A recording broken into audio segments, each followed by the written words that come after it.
Well, good morning, everybody. Happy Sunday. This is R.C. Hartley down in the great state of Texas. Trying to do a usual Sunday video for you guys. Show you a little bit of the power desk that I've got here.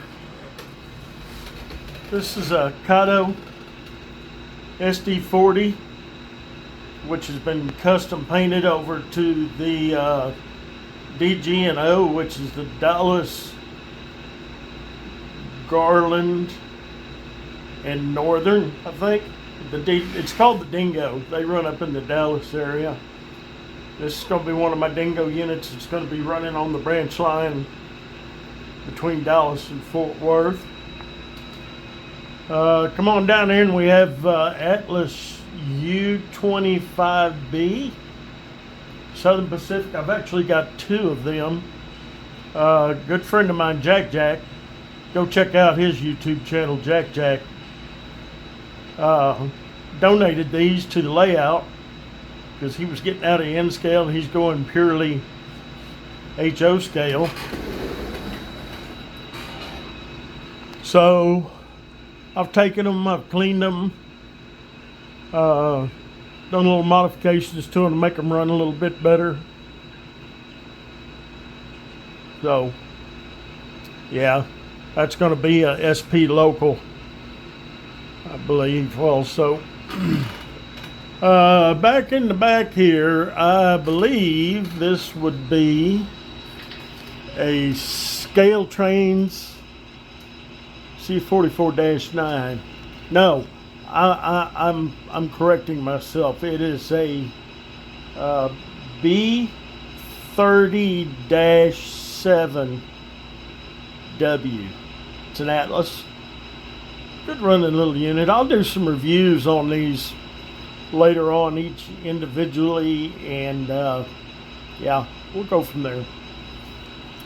Next up, we have a Scale Trains C30-8, I believe. It's been customized with custom LEDs. It's got a loc sound decoder in it. Custom flashing LEDs, headlights, chingalas, all that good stuff. I've actually got 3 of these, but 2 of them had to be sent back to Scale Trains. I bought these units secondhand. I did not buy them brand new. And 4 of my Scale Trains locomotives have just ceased running. Decoder can't be found, can't program it. Well, yes, it is what it is. They went back to Scale Trains this week. They should be there now, and it's probably going to take about 30 days to fix them, if not longer. But I've been in contact with Scale Trains. They guarantee, yeah, we'll fix them for you. So stay tuned on that one.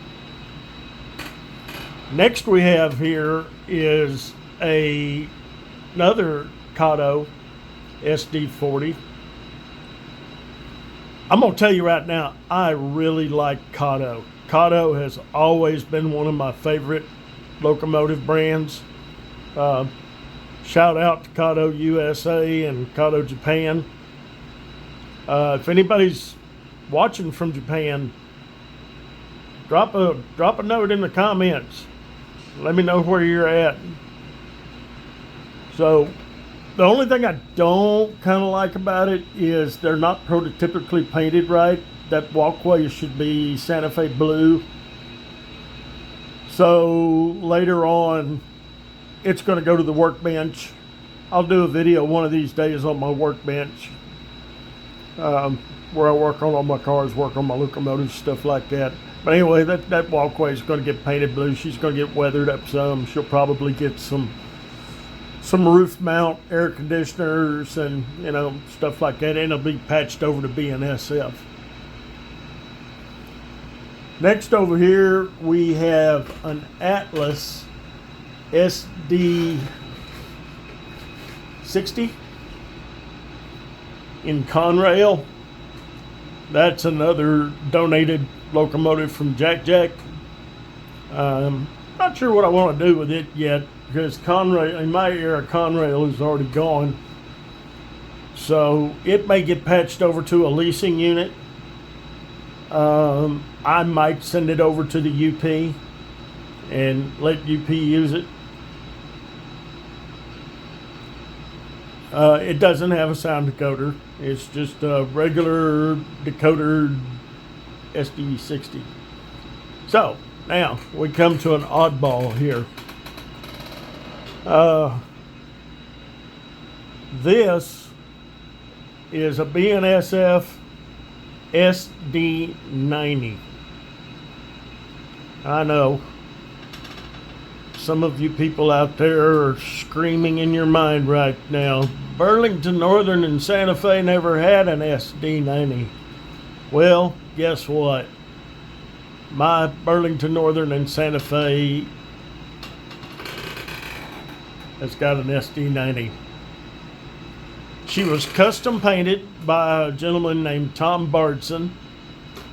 Tom, from what I understand, is the official painter for the prototype Burlington Northern and Santa Fe Railroad.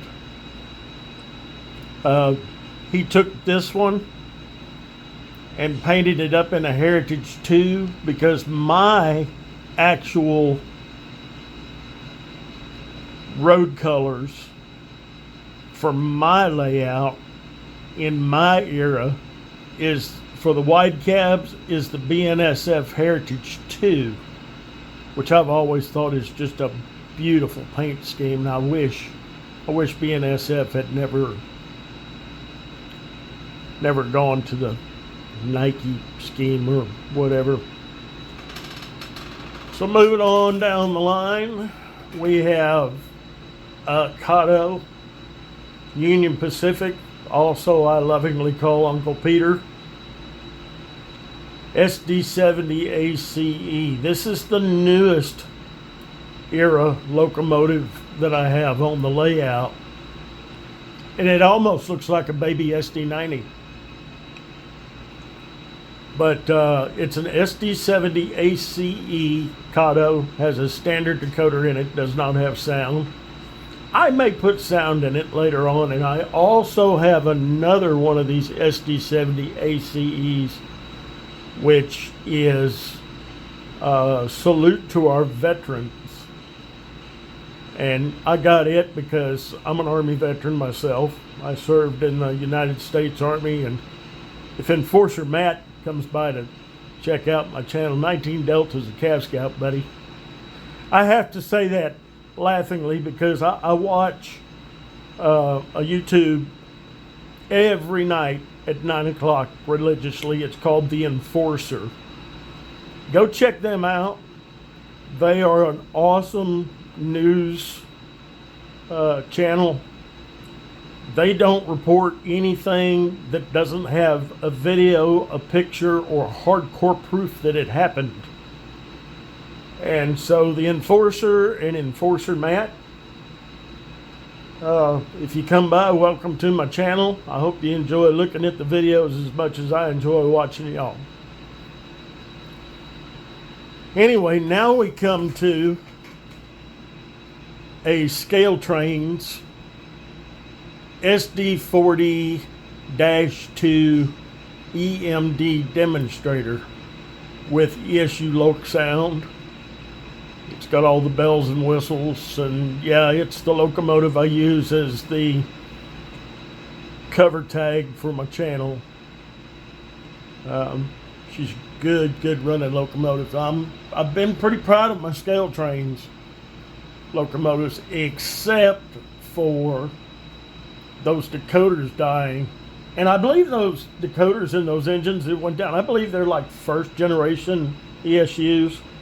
And I think Scale Trains had an issue with either the buddy board or the pin connectors for the decoders. Again, shout out to Scale Trains in Scale. Go check them out. Stay tuned and I'll give you an update on those locomotives when they come back. Now we come down to an Atlas GP40-2, and it is it's a northern road. It's the Iowa, Chicago, and Eastern, also known as ICE. It's another donated locomotive from Jack Jack. I've got it back running. It had some issues. Cleaned it up real good and everything. And it's actually one of my smoothest running switch locomotives that I have in my inventory. Gonna scroll you over here real quick. I usually have it mated to this lifelike GP60. While we're on it here, the lifelike GP60, again, absolutely smooth, beautiful running locomotive. I like the paint job on it. The motor is a scale speed motor, which means it's geared lower than a lot of the other locomotive brands out there, but I'm not out there for a high speed road race. I'm out here doing switching. I want prototype speeds. And while we're back here, we're going to go ahead and go look at this original Atlas GP7. This was one of the first locomotives that I ever had whenever I got into N-scale. It is a dinosaur. It doesn't have the 5-pole skew wound motor on it, and she's pretty rough running. But I sent it over here to Wimpy's Grain. Mr. Wimpy runs Wimpy's Grain, and I'll give you a story on that one of these days. But it's speed matched to the SD60. I mean the GP60, excuse me. And is also speed matched to this GP40-2. This GP40-2, I think, is going to end up becoming a dingo locomotive. So stay tuned for that one. Moving on down, we have another scale train. This, I think, is what Scale Train's calling a fantasy scheme or a what-if scheme. But for those of you who don't know, this is Burlington Northern Santa Fe Heritage 1. Heritage 1 is usually reserved for the standard cab locomotives like the demonstrator sitting back there. And the wide cabs get the Heritage 2. This is called a wide cab. I really like the walkways and everything, all prototypical. Scale Trains did some pretty work on their locomotives. And now if I could just get them to keep running, you're going to see these running across my layout quite a bit. So moving out of that, we're going to come over here, and I have a TRE, Trinity Rail Express set that's going to run across the layout because I'm trying to model between Dallas and Fort Worth, which is the old Rock Island line, and it's the line that the TRE runs on. However, these are by Athearn.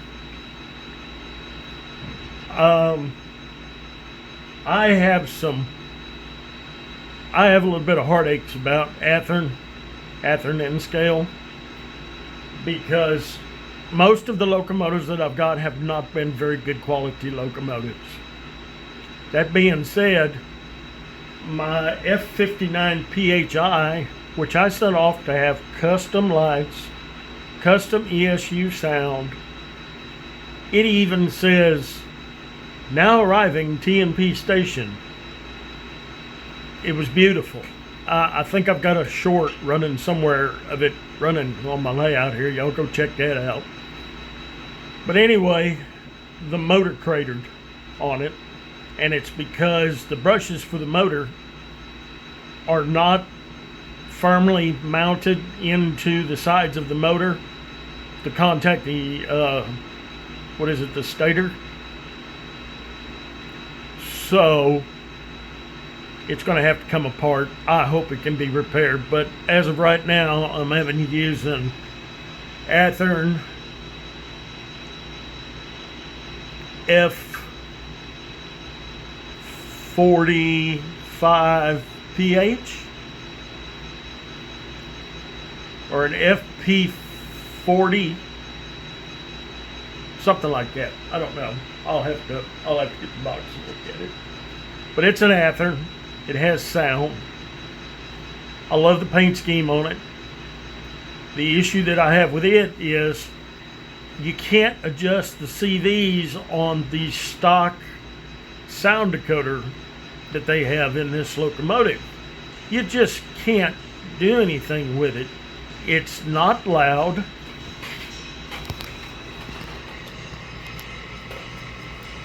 That headlight's on, folks.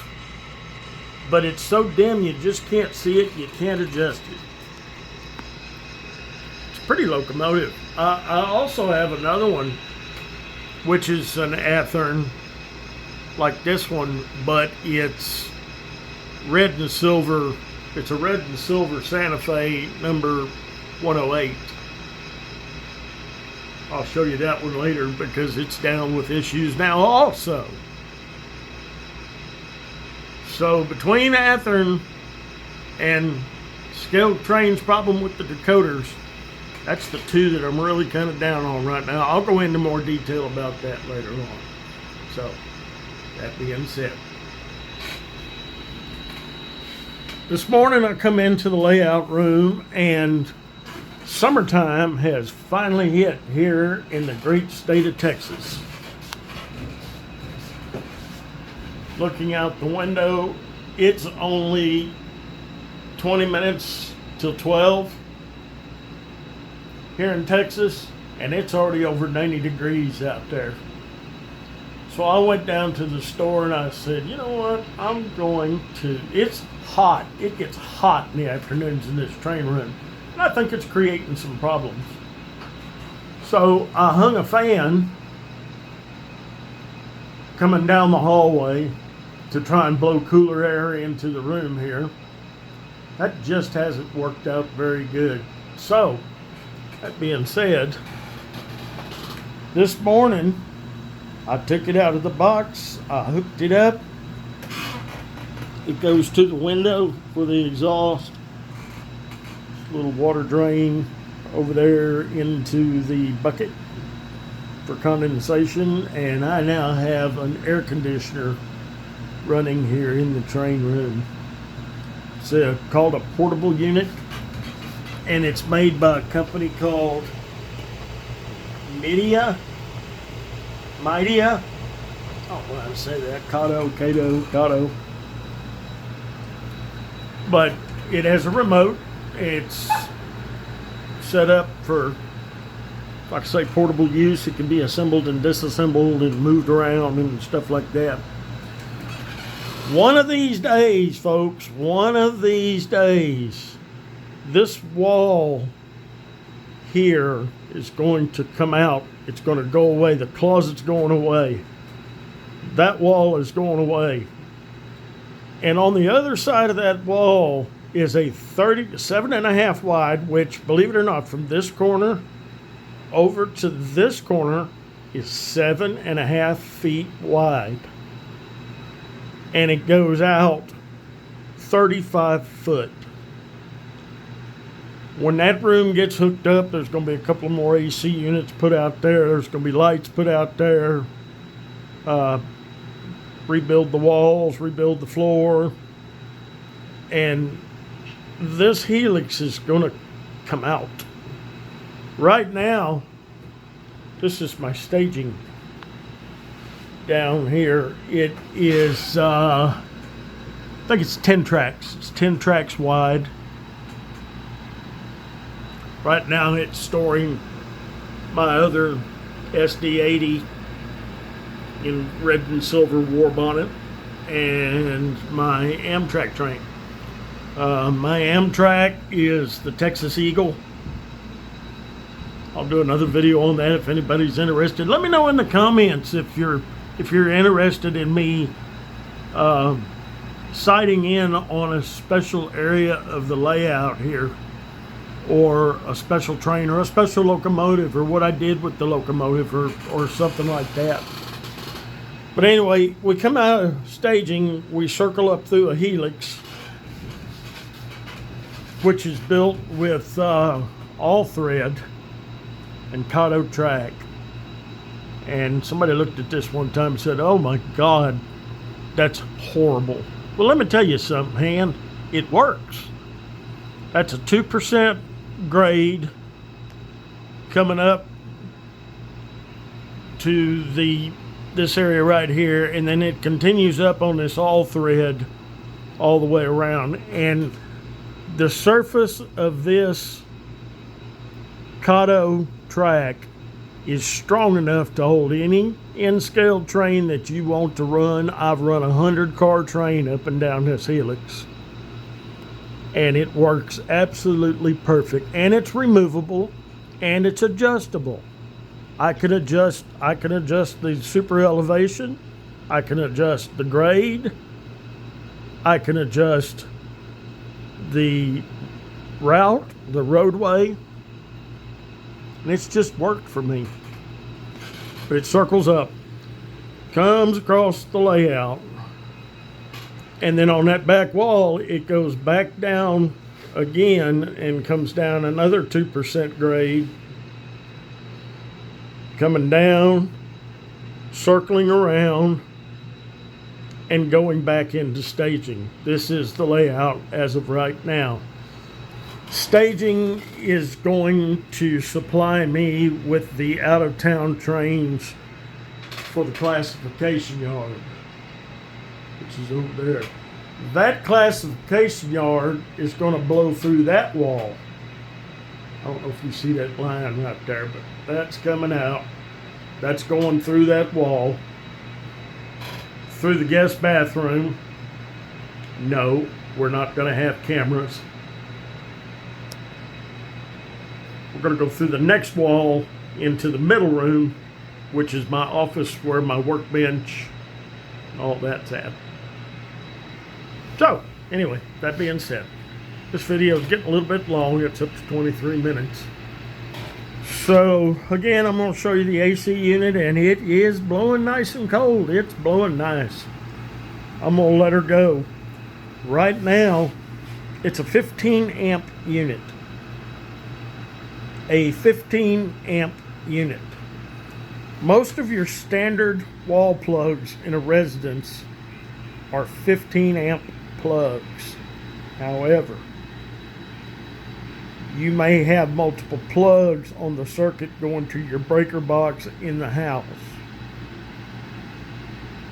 So that being said, you run a total of 15 amps on the whole circuit. So what I did is I went down to Home Depot and I got a 20 amp extension cord. 20 amp. And the reason why I say 20 amp is because it needs to run 15 amps constant. And it goes to a dedicated plug in the middle bedroom, which is my office, to run this unit, and won't hurt the wall circuits for the house. This house is a 1988 model mobile home that I'm trying to fix up a little bit as we go here. So anyway, I'm gonna jump out of here. Oh, just for giggles, that's an ESU programmer, and believe it or not, that was donated to me. by a fella out in Alvarado who has an HO scale layout. He went to what was called dead rail, so he doesn't use ESC decoders anymore, so he donated that to me. It runs my program track right here. Alright, I keep saying it, I keep saying it, I keep saying it. I'm fixing to get out of here. I might do another YouTube video today, stay tuned for that. And if you like what you see here, do me a favor and go check out some of my other videos that I've got. Some of my videos they're not very good, I admit it. I'm a model railroader, I'm not a content maker. I'm not a YouTube guru or anything like that. I'm just a guy with a cell phone building a model railroad.